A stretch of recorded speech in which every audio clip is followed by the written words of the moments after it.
The question is the species for which the shape's geometry can be predicted by VSEPR theory is oblique R. Anionic complex is there, PTCl4 dinegative, TeCl6 dinegative, and then third compound which is given is two compounds are here, phosphorus trifluoride PF3 and sulfur hexafluoride SF6. Now four options are given and we have to find out that the shape or geometry which can be predicted according to VSEPR theory is which one out of the three, and four options are given. We have to just select the compounds or the molecules whose shape can be predicted by VSEPR theory. Now, as we know, there are first anionic complex, which is PTCl4 dinegative. And since it is an anionic complex, definitely therefore, we cannot predict through VSEPR theory.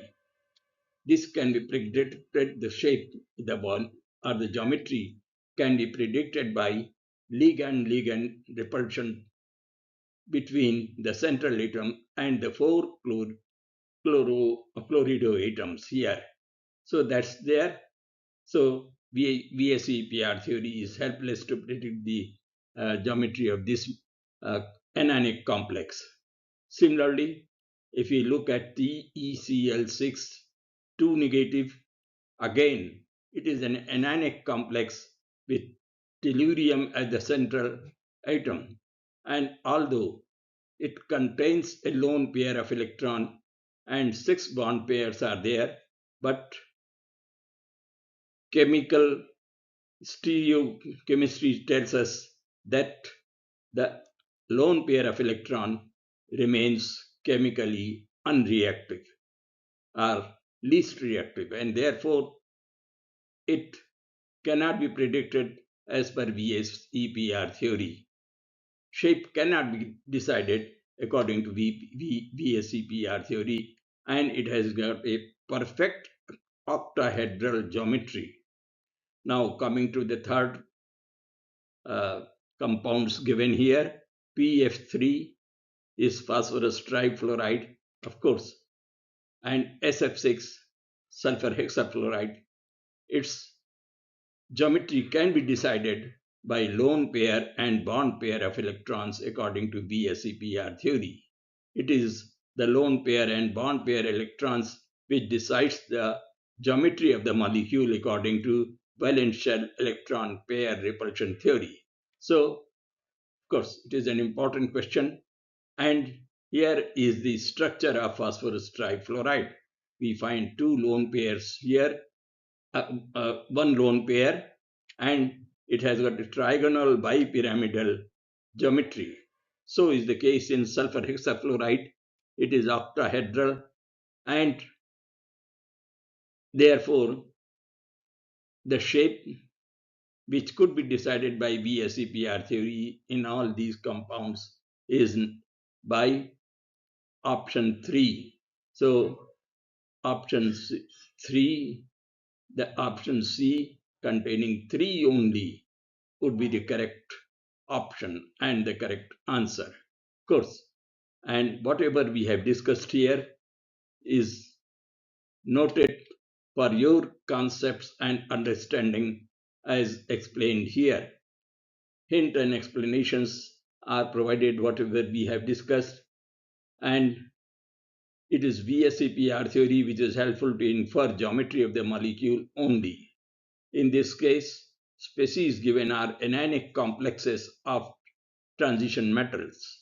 The geometry or shape of the given complexes can be inferred in one case by, as just we have discussed, PTCl4 by ligand-ligand repulsions, which is attached to the central atom. And in the other case, of course, there is a lone pair of electron, but this lone pair of electron is chemically less reactive or unreactive sterically, and therefore it is a perfect octahedral geometry which TeCl6 dinegative shows. And these hints and explanations, of course, would be of much use to you, and therefore I request you to go through these important notes. It's very important for such questions. Now, therefore, coming back to the question, we can definitely say now that the correct answer in this case is at option C.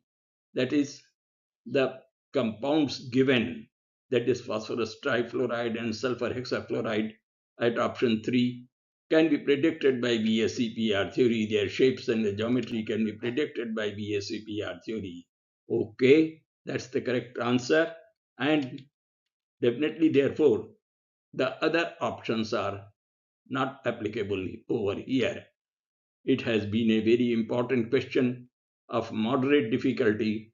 Please try to get the concepts and similar questions to be solved subsequently. Okay, thank you. Please do subscribe to our channel.